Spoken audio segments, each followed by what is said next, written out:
The most challenging thing about 3D print projects of any kind are parts that are so big that they can't fit on the printer. The hull of a battleship in the scale of 1 to 350 falls into that category. And printing big parts like that comes with a lot of challenges. And I want to go into that a little bit. But I have one problem when talking about that.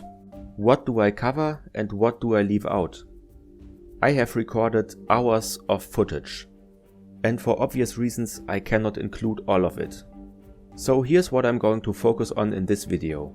I'm going to cover the stuff that I think are most relevant for 3D printing. That includes how to repair models and the challenges you might encounter while doing this.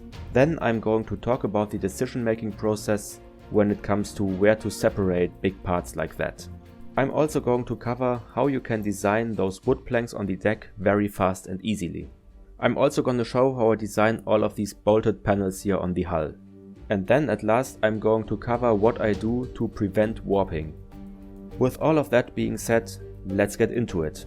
One of the key components of 3D printing is that you need a 3D printable model in the first place. And in order for it to be 3D printable, it needs to be clean, without any errors. But when you create big models like these, some errors are gonna occur. There's no way around it. You are going to make mistakes no matter how hard you try not to. And when that happens, you need to clean up your mess. And usually this mess is called non-manifold geometry. What is manifold geometry? And there's a great article which I'm gonna link down below by 3D Printing Ninja, which goes into detail about what manifold geometry is and what it isn't. And this here is indeed a very good explanation. Imagine a balloon. A manifold is the rubber that makes up the balloon. Just imagine manifold geometry as one clean outer shell. And we don't have that in this model. If I go into edit mode and click one of these faces of this platform for the catapults and then select linked and hide it, you can see that there is some geometry inside of that. So here we have self-intersecting geometry. And now I want to deal with that. And first I want to create one single mesh. To do that, I select all of it, Ctrl F, intersect Boolean, union, self-intersection. And now, if I select one of these faces and select linked, everything gets selected, so we will have one mesh. And now I want to make that into manifold geometry. To do that, I go here into my 3D print toolbox. Under cleanup there's make manifold. And then this happens. So what happened and how do we fix it? If we go back a little bit and then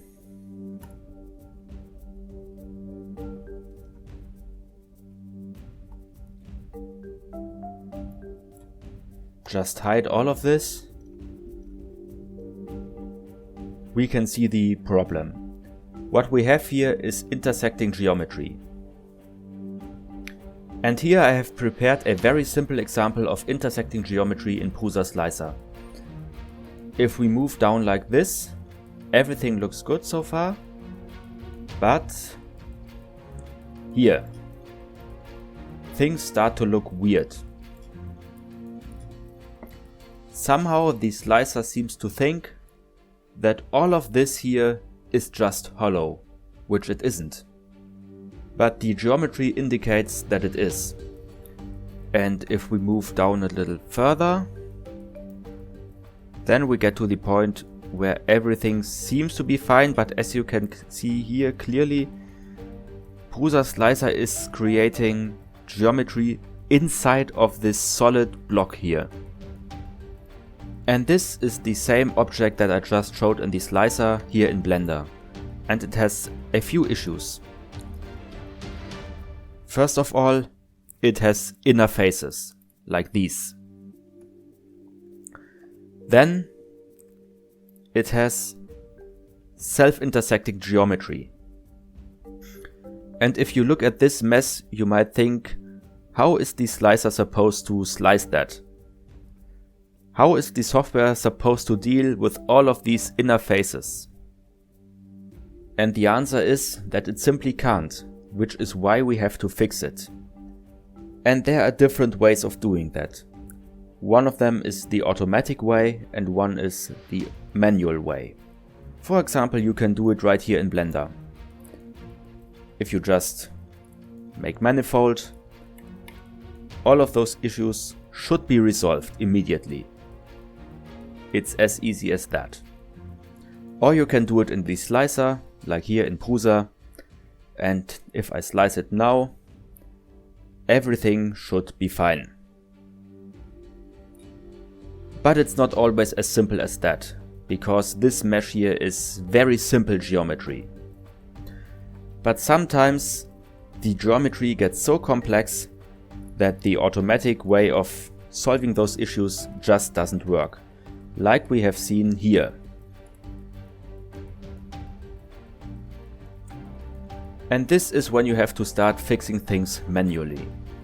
And how do you even know where the problems are? To get started, you need to go into select mode, vertex select, then select all by trait, non-manifold, and it will automatically select all of the vertices where there are some issues. So you know where to look for. So you know where you have to look. Now, let's start cleaning up manually. We have all this self-intersecting geometry, and if I take this and delete that and maybe that as well, and now I click make manifold, it starts to look better, but still not perfect. So let's undo that and yeah, delete some more stuff here, like that. And then also a little bit here. And usually it's enough just to delete a few faces here and there to let Blender know where it has to do the cleaning up. Yeah, it's getting better.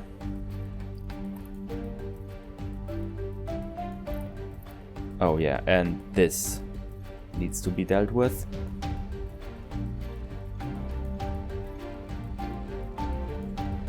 And then let's also delete these faces here and see what it looks like now.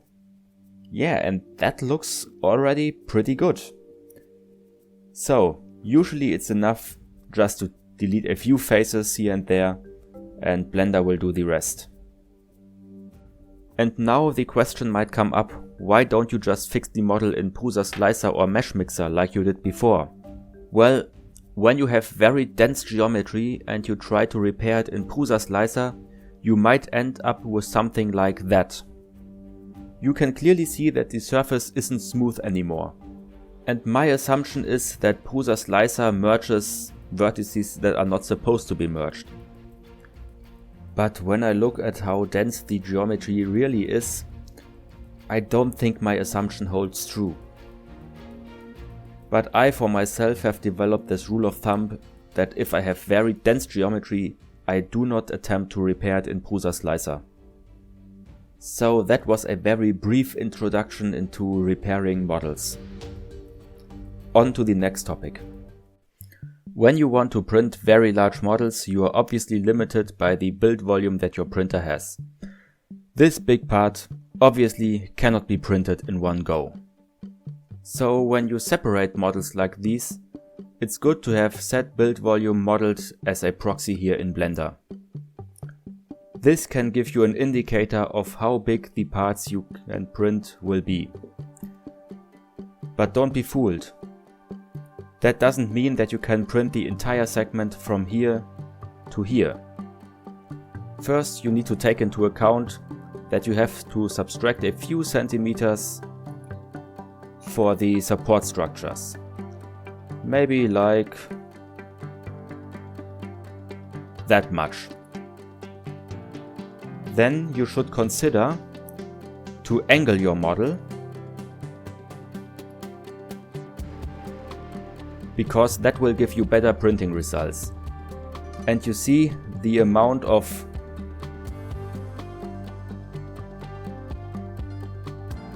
and now you can see it's not really that much that you can print. Of course, you can play around a little bit and just try different angling. Maybe a little bit less extreme would be that. And now you could probably print a part that goes from here to here. But as you can see, it's not that big as it first seemed to be. And all of that you need to consider when you separate the model into smaller parts. And there is some other stuff that you should consider. For example, I would discourage from making a cut like this. Cutting through the barbette is not a good idea, especially when you have the turret on top of it and it still needs to be able to rotate. I also would advise against cutting like this through those details here, because cleaning that up, it's just not worth it. So find yourself an area where there is not much detail, like here, and then make your cuts.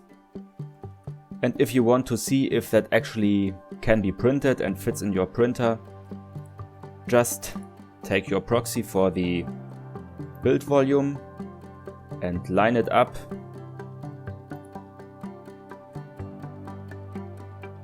with the plane where you want to make the cut, and you will see you might have some issues if you want to cut there, so you have to re-evaluate. And you don't really have that many options. You cannot really cut here because there's too many details here. You could try here, but you would still cut through the barbette, so that's not a good spot as well. And then the only one that remains would be here.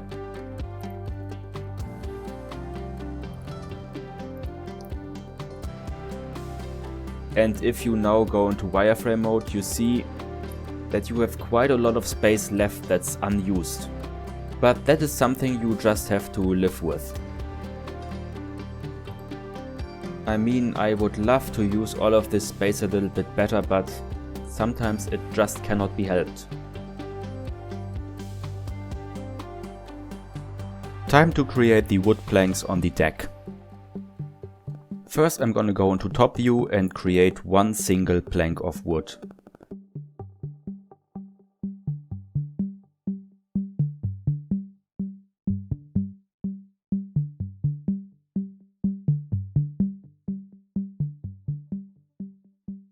I am going to skip over setting up the geometry nodes.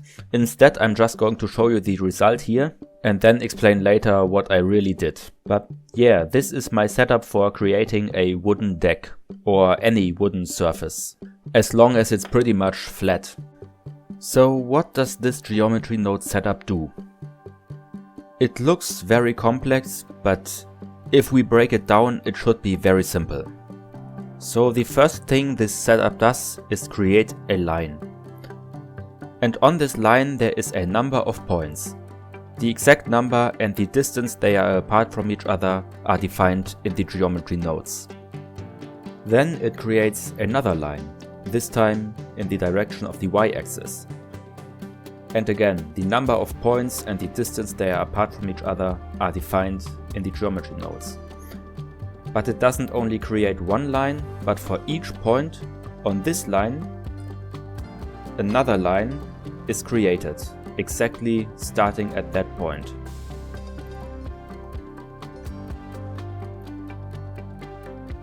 And then at last, on every point, another object is created, which would be the planks in our case. But I'm just taking these simple planes to illustrate the point. So that's basically how this geometry node setup works. And what I forgot to say, that every other line will be transformed a little bit to give it more variety. Now the only thing that needs to be done is to cut away all the geometry that isn't needed, which includes but is not limited to the geometry which extends beyond the hull, but also those areas where there need to be cutouts for any details. And of course there need to be cutouts for the superstructure and all of the barbettes.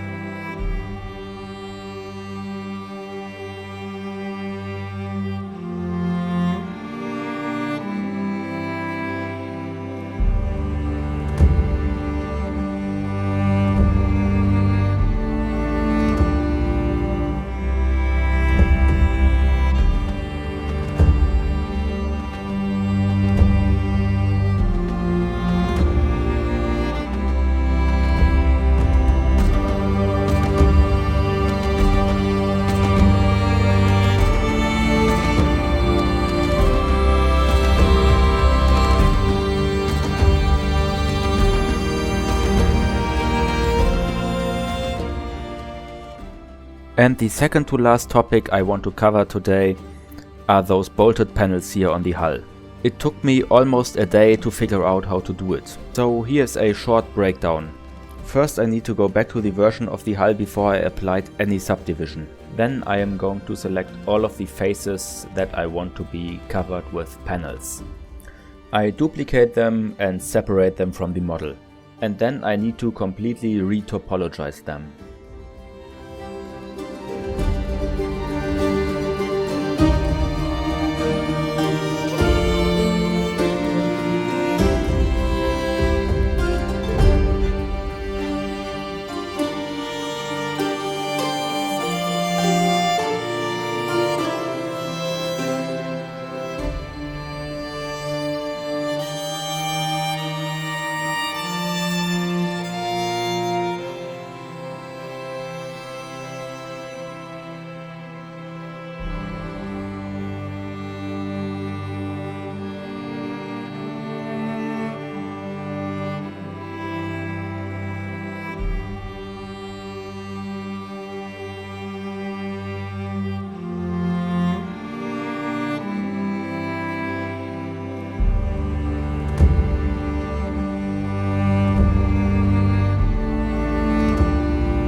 So basically I have to model each panel separately. But fortunately there are some fast ways to do it.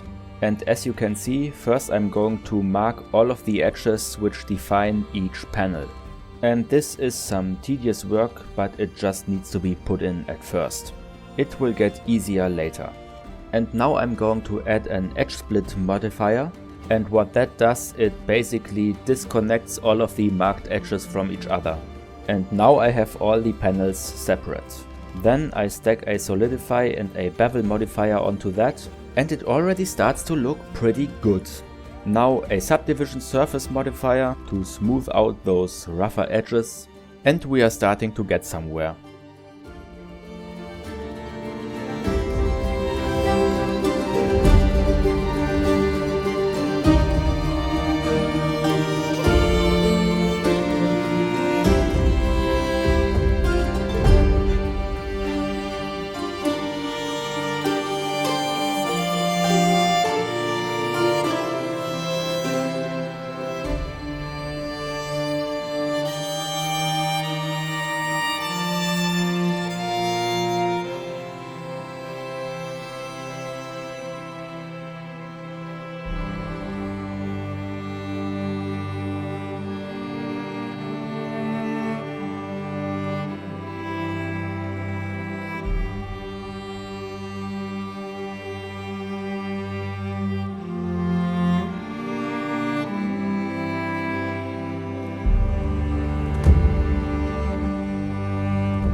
Now all we have to do is create some bolts and we are done.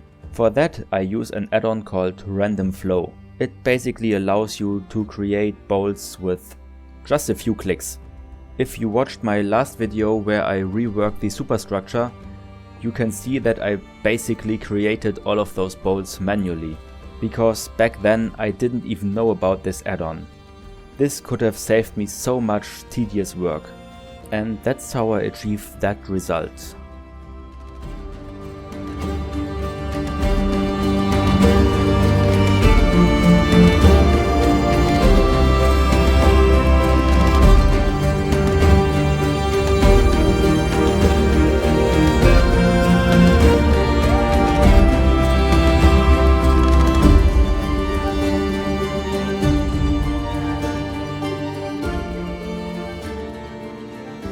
The last topic I want to cover in this video is warping. What is warping? Well, a picture is worth more than 1,000 words. And what you see here right now, that's what warping is. It can occur during the print process or even after it. And there are different ways to deal with it.